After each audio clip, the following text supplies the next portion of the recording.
ye na menya enkwa we ni nia ye bedwendwen ho enkwa ho hia wonni nkwa a wonni ade ye wo nkwa no ene niema nkoye mpo a owade isanse eniema betimi asesa onyame ti ase enye se niema betimi asesa na niema besesa enu nti enkwa ho hia kwan ban so na ye befa ye betimi enya da nkwa ene ye maame Joycelyn ebedi animu na ya twetwe san komoyi na baabi a wo biara se confusion achiw ama brabo no aye basa ama confusion na achiw no kra so aye basa answer na program yi bekwa wie no bogiri ye se onyame ede nsa beka yo ye maame ye ma akwa baabi mu samri medan program no ede amawo.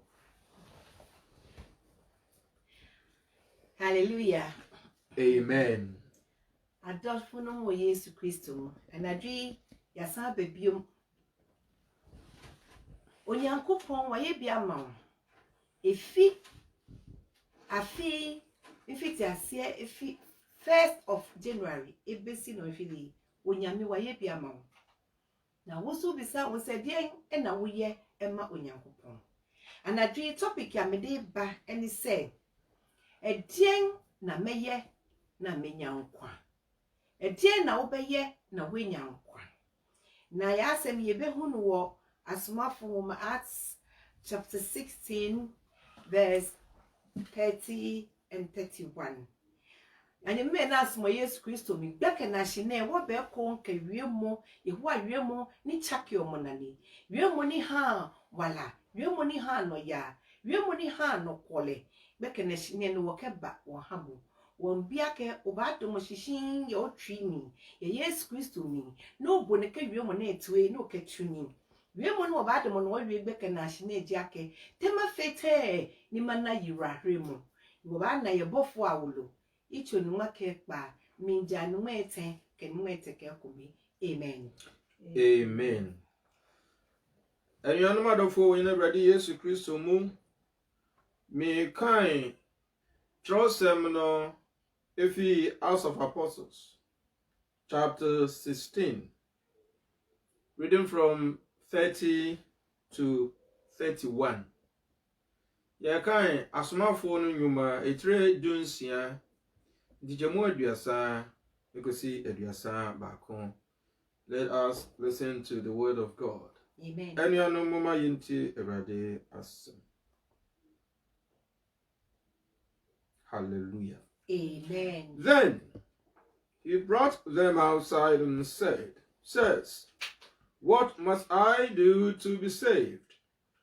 They answered, believe on the Lord Jesus, and you will be saved, you and your household. I repeat the 31. They answered, believe on the Lord Jesus, and you will be saved, you and your household. This is the word of God. Thanks be to God. Hallelujah. Amen. Anadwi asemi na ba ma wo. O say edien na meye na menya da nkwa. Enu ni 30 no 31 say die Awurade Yesu Kristo di na wo ene wo fie nyinara mo benya da nkwa. Hallelujah. Amen. Awurade Yesu Kristo ni din eye nkwa. Ni din eye ahodin etumi ewo ni din mu. Na ukweti se din ya na chese woni hwi. Ukweti se din ya na chese wontimi nya hwi. Edin a wugina so a ebema nkoso. Edin a wugina so a ebema wasomdue ene Jesus Christ. Ewo se wo fa onyankopon na asem no ene ye Awurade. Eno ti wo fa asem na ubenya nkwa. Hallelujah. Amen. Ufa asem na wayarisa ebeba. Ufa asem adeswa esunwa unhu de ufa wuti emfa. Se ufa Awurade Yesu Kristo na asem na if say asem no enu ni Jesus. Enu ti se ufa asem na ubenya nkwa. MVP nyame haya ye hu de yenye ye hu de yemfa na asem no ani asem no esi bra Yesu Kristo nchen bra na fa wasem ebre no na obeya ma na asem no a wo befa no enu ne be ma sa adesua na so na ukomribu no ebe ma wo ahoto hallelujah amen want me nya ahoto bia wo be bia ufa ha ukwa enye yie ebe yie ama wo ne ochina ebe san sei wi koye den enye yie ochina ebe san sei na mo se wo di Yesu Kristo eye wo bibia wo di Yesu Kristo eye wo mpoma wo di Yesu Kristo eye wo akwan wo ma Yesu kyerɛkyerɛ wo kwan wo ma Yesu asɛm edi wo kan e wo bibia mu a onua dɔfo me sei enkwaji wo hɔ ma wo hallelujah so wo ma Yesu Kristo asɛm etena wa koma mu me sei onua dɔfo asomdwe e wo hɔ ma wo ayaresa wo hɔ ma wo enkwatinti wo hɔ ma wo enkunidie wo hɔ ma wo bibie ni wa obefa so a ubenya ahoɔden bibie ni wa obefa so a ubeye nkunimdie bibie ni wa obefa so a bibia beto ayi ama wo Jesus edin ba ko pɛ right asɛm kye ye sɛ edin bie ni ɛsoro ni asase a wofa so a ubenya kwati Jesus Christ edin enuti anadwi ye kafo Jesus Christ ma wo sɛ fa Yesu Kristo na sɛ fa wo just for Jesus ya me say wo ene wo fiefu nyina ra ebenya asumdwe ebenya nkwa ebenya hoto bibia besi ya mamu o gbaka na hina nya memeni aso Yesu Kristo mi inyembo mitwe nyembo wotwe wodi golden gate asafo no oba gbaka na hina wo ka wie mo le mi hanye ake ebia ke me no gbeno macho ni mana yirahre mo wie mo no shishiji ake keti okọ Yesu Kristo ni ohe enoye eke mo Yesu Kristo no ye ni wala afebu ono gbeke na shine ke obo wotwe wosane ni woke bajake emo Yesu Kristo no ye ni twenjole ba afe ono emo Yesu Kristo no ye ni wala ba afe ono emo Yesu Kristo no ye no hie ba chabo pepepe emo Yesu Kristo no ye ni ne fitefe ba sa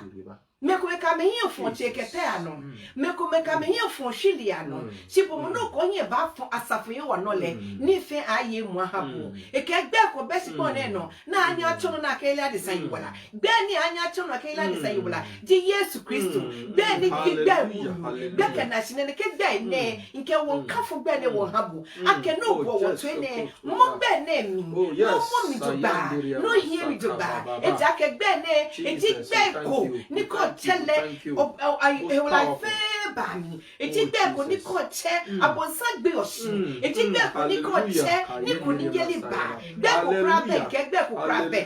Be ni yo no ji Jesus Christ. Enu ti anaji onua dofo a wotie ye. Ye di asemi brewo. Ye kanfo onyame asem brewo. Ye say for Jesus. Onje wo hwi. For Jesus na woni wo fie nyinara. Mo beto mo. Asundwe be ye mo de. Enkoso be ye mo de. Enkweji be ye mo de. Propro ye be ye mo de. Ayarasa be ye mo de. Enti boni e de atum so. Se mo fa Jesus Christ a, sa din no be firi ho. If you say Jesus din no, to me wo mu. Jesus din enkoso wo mu. Onu ya trofo anadwi o se die na meye na menya nkwa. Eto de bia me no bi e bisa ye ho sa. Na anadwi ansa na ba ma ye se. Ade kuru pe na wo se ye. O wo se ye fa Jesus Christ. Ye de ne ye bibia. E say ye so ni mutendin. E wo se ye fa na asem. Asem ni ye nkwa. Asem ni ye nkoso. Asem ni ye tumi. E bi se ye fa asem ya. Nyankopon e betra ye nte ta. No de be ko dan kwam. Hallelujah. Osofo. Anadwi ya asem a ye de ema amafo ni se. Tie ni e be ye ni nyankwaje. Na Bible tell you say you fa Jesus Christ ni e de ye hu nyina ma no a enkwaji be ye de eno ti so for misre say den na obetumi de aka ho ama adofo no ma omutie hallelujah amen edin hu hia kese pa yes o se ni din no eye din a Jesus ade nyina koto no yes din no ni edin a tumi nyina ehwemo amen o se sa din no ukoti sa din no wunti ye bibiara yes o se sa din no eno ene asem no amen sanya wo kan ye no eno anso ni Yesu Kristo amen Sitramu, Edipa Bebre, or Honma, Yadi, I want to Crophobia, or more position. And you copia baby now, Sam Tunua. Or see, oh, a summer sea, me offer. A summer sea, menana. A 2 year dear. A book do baby, a maybe a chamu, a busia one tongue. Now your country says, oh, she and ye maybe. Now do baby, not a much bar. Edu near dinner ye pe wa sell ye po kumua.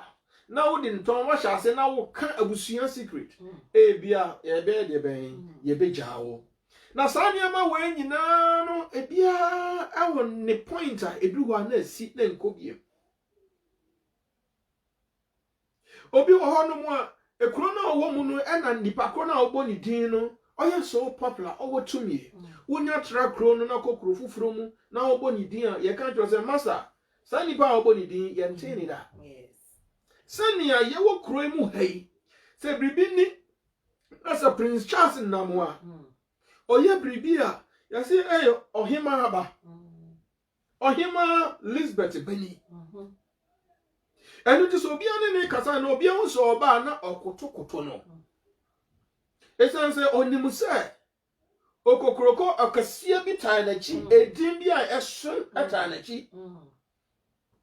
Oya ade nso owakukudro isan so nim say to me bi time na chi now edin Jesus Christ die hallelujah atumfo nyina koto say din no hallelujah amen atumfo nyina bra won wasi ema say din no o se na say wo say din na say wonni hwe kura wa ade nyina enu nti ya hwasania asemi si baaye na ye koya chikakra ne nti a mpo asemi baaye a ye hu say Obi a nanka owo bie prison officer just say odi ne ho so a owo tumie sa papai enya Paul ne Silas na ye che omkoto afiase nanka onipa ya che wakoto afiase se din na ho din ni mo anka akoduru ho nanka waka wono atum na wo dwen ade foforo na so sankrofo yeni edi sa din no etwa so ekan abodin wo afiase ho na Bible say enam din na ho den so ama shackles ayede atoto wo mo nsa ne wo mo nan ayede eben ebubu ye enam din no ho den so ama mpo Bible say earthquake abaye people chonyum nkofom earthquake abaye it shook the foundations of the prison. Because this impo those in United Eshatai. Now Bible say, Amra man here, Yefrano near no name Ekasa a prison money jailer who say those in Abiano, the Yamushino. As I say, Yadi Obi Emma Session so prisoner. Nasa umma prisoner no adwane punishment as ye ma prisoner ye de ben ye ma na sankrofo in punishment e wo no so ne se ade e chia me yakukumo enti emra jela no hu ya ne yam de ne pa o se mawu ba ko pekura mpo a na ye eda ne sen enya ni pa ba ko penso ne wo ho ni pa bebre ne wo ho enti mawu enti e ho o ye na dwen so de ben o kuni ho I wanna Paul can say, man, ya the man ya who body. Young call baby, I amen. Hallelujah. Amen. And no ya kumato yamu kasema o nipa. Yes. Anka obeko ni koto biana say awade me da wase. Ni misuro kasia because aba misuno. Afei apare me. Entin ka me wo fa hudie, me wo salvation. Nanso ni nyina chire no. Say what you to say, oh, and Nina Subium, no, or somebody this how say, Minya Denman, Danqua. Mamma, not just said secret to be war. Yes. And yet, freedom beyond your freedom. Oh, we are seeing your man in an answer, you can't call what it be. Papa, near Austria, what a problem. You can't change say, look, you know, you are until we need problem. Our four will be new, so that's what by say, then I mean, yeah, the man, na wanka bibia say ye ready Yesu Kristo. Amen. Obeji woni ofie fo nkwa. Hallelujah. Hallelujah. Eno ti ede no sa afi say ye betimi move on. Afi say ye betimi agina. Afi say ye betimi akoso wade nyinara mu a. Afi say ye betimi adi yatamfo so. Afi say ye betimi aso abapa. Afi say ye betimi adi yare so. Amen. Afi say bibia beko yie na asundje betena ye mu ni ye fie ya. Eye din bakope. Amen. Eno ni Jesus Christ. Hallelujah. Eno ni Jesus Christ. Hallelujah. Eno ni Jesus Christ. Hallelujah. Osiji Awurade Yesu Kristo din. Hallelujah. Na obeje wuni wufie fo nkwa. It means that wontimi nyi wo nkwa. It means that wontimi nyi wufie fo nkwa. Ubetumi ato aduane ama wo yini no wo maadi. Nanso nyo na anje obo nkwa. Nkwa die fie Awurade ho. Osi na sa wo geni dia. Ono Awurade ba ye de ba ode nkwa die beba wo fie. Ono Awurade dia yaresa beba. Anu ti sa wo dum aduro no anya aduro no na anje wo nkwa wo. Anya aduro no na de yaresa no bra wo. Na mom aye din no a wagye de Awurade Yesu din no ana de ahode bra wo. Anu na de ayaresa bra wo. Anu na bring the changes. And na adofo amutie ye. Edi Yesu Kristo. Edi achirichiri. Amen. Edi osoro ton wakase na wan do firi osoro mu soro aba ochena edi sa di no abra ye. Edi ensuo waja o. Na yebisa ya hu se ye mu hwan anim asudware. Ana hwan na okọ achire ho no makofa di abra ye. Edi Yesu Kristo odi abra ye. Amen. Ena ye di mawo. Amen. Also ye free of charge. Na me oje sa di afobu oni ne subiem. Nia oje said the condemnation in the subiemu. Nia oje said the abonsam in the sutumi bio. Nia oje said the mani watan in the sutumi bio. Nia oje said the abayfo in the sutumi bio. Nia oje said the after abaya promprom. Nia oje said the after na number ni na brabo be ye down. Amen. Minia donfo. Jesus. Ene enyumre ose je ready Yesu Kristo di. Amen. No beje woni ofie fo nkwa. Amen. Ebia what struggle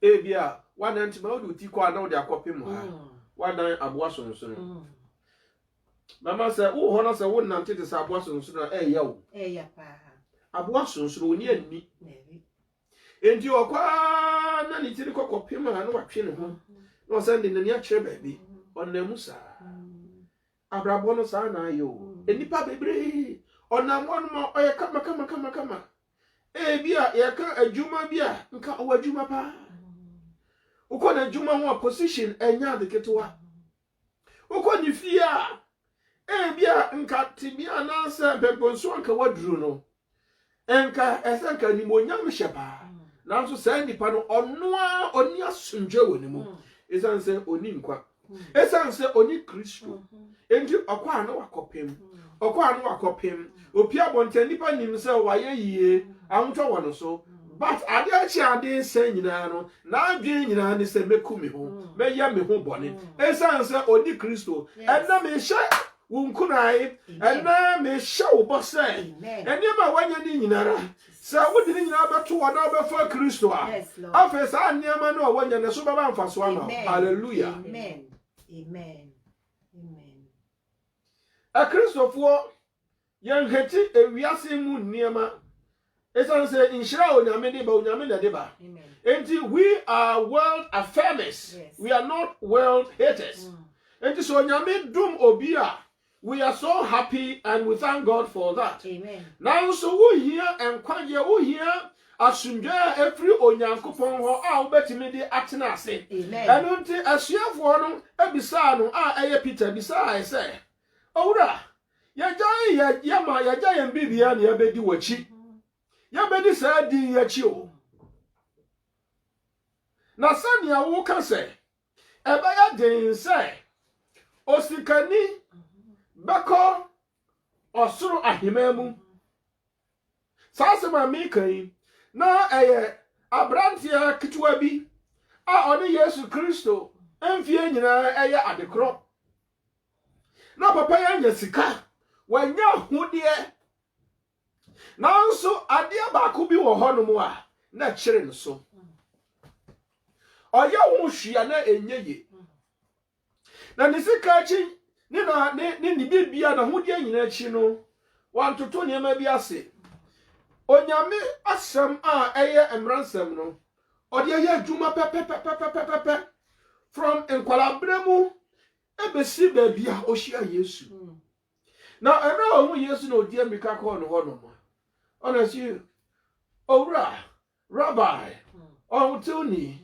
ɛdeɛn ɛna mɛyɛ no manya daa nkwa asɛm bi ni ɔwɔ sika bebree nanso ɔhu sɛ adeɛ bi wɔ n'abrabɔ mu a ɛtɔsi na sɛ wantimi and deal with that and sika does not make any sense to him so wantimi ansɔ to saa adeɛ ne out a na gyapadeɛ ne nyinaa ɛmfa ne gye bi amrɛ no na ɛhɔ ɛna Yesu Kristo ka kyerɛ no sɛ adeɛ na wofra me wo tini onipa baako pɛ ɛna ne ho teɛ na wonni musa na wonte da sɛ mmransɛm wɔ hɔ sɛ yɛni so ana wonte sɛ waka sɛ menni ewu wonte sɛ waka sɛ memmo adwamane wonte sɛ waka sɛ menni adanse kurumu wonte sɛ waka sɛ nneɛma nyinaa a ɛwɔ mmransɛm ni mu a ɛsɛ onipa de ne ho to so sɛ onipa bɛyɛ saa nneɛma wɔ nyina ɔbɛdɔ ne yɔnko sɛ ne ho ɛhɔ ɛna owura bie na no ɔse mmransɛm yi mehyɛ aseɛ adi su akyɛ firi ne mmɔfra se enti misika nya mu nyinaa no memfa mmransɛm no mentoto n'ase yɛmu bebree wɔ hɔ no mu a yɛnyanya sika pa ne yɛwerɛ fi onyame abrabɔ yɛ ma no so kakra bi nneɛma kɔ yɛ pa na yɛ de yɛwerɛ fi nyame yɛyɛ nneɛma yɛpɛ ɛyɛ yɛn sɛ sika ne ahodeɛ no ɛde yɛn bɛkɔ baabi ɛyɛ yɛn sɛ ɛbɛtɔ nkwagye ama yɛ abranteɛ yi na nka wo sika nka betumi atɔ nkwagye a nka obetumi ayɛ de bɛkɔ betua nanso ne sika ne ntumi ntɔ nkwagye ɛno nti owura no ɔhwe n'anim ɔwiawia ɛkɔ n'anim na obisa ho sɛ obi a ɔwɔ sika sɛ yie ɛne Yesu Kristo samre no ɔnam ɔyɛ poor guy na tadeɛ baako pɛ ne mpaboa baako pɛ ne ho mfifire ne ho mfuturo na ohwe osikani abranteɛ nkɔmfa ne nyɛ hwee ɛkɔmfa ne nyɛ hwee ɛna wiase mu saneteɛ enipa mmu asɔfoɔ because ɔmo ayɛyie because okuta sika bi because okura kaa bi because ɔba asɔfoɔ hɔ no mo asɔfoɔ kora hwehwɛ sɛ ɔde bibi bɛto kɔkɛse mu ɛno nti nipa ne ba ɔmu sɔfoɔ ɛno nti nipa ne ba ɔmu asɛmpakani ɛna mepɛ sɛ menam onyame asɛm so ɛma wo teɛ sɛ na sɛ ɛdin ne nni hɔ a nea wowɔ nyinara ɛyɛ kwa hallelujah abranteɛ yi ɛba owura no hɔ ne sika nyinaa akyi no ɔba Yesu Kristo hɔ no na mmerɛ ɔbɛka n'asɛm kyerɛ Yesu no ɔse sɛ woayɛ wɔ nyinaa wie a ɛneɛ na baako bi wɔ hɔ no sɛ woyɛ kɔ na kɔtɔn w'agyapadeɛ wo nneɛma a wɔde nyinaa kɔtɔn na fa ma ahiafoɔ na bɛdi m'akyi anuanom abusuafoɔ sɛ nneɛma a onipa nya bɛtumi agye ne nko a ɛnka Yesu Kristo bɛka akyerɛ nipa no sɛ yere wo ho na pɛ nneɛma no mmɔ nneɛma na wowɔ no hwɛ ne yie na ɛmfi wo nsam na mmom yɛ adwuma anaasɛ increase it ɛsiane sɛ hɔ na wo nkwagye firi nanso Awurade Yesu ɛka on the contrary ɔse nneɛma na ɛkuta no koraa ma ɛnyɛ deɛ bɛyɛ ɛmfiri hɔ hallelujah na just say adeɛ a ɛbɛsi wo ne wo nyame ntam kwan nyinaa ɛsɛ fi hɔ wohia sɛ din ne pɛ hallelujah ɛdin ne pɛ na wohia ɛno nti sɛ biribi wɔ na sɛ ɛsi wo ne saa din ne ntam kwan a ɛsɛ wo yi firi hɔ Yesu Kristo na onim sɛ abranteɛ no de ne ho ato na gyapadeɛ so ɛno nti ɛbɛyɛ de ama no sɛ afei nsɛm a ɔka nyinaa no ɔbɛtumi aduru baabi a nakoma hwehwɛ sɛ ɔbɛduru hɔ no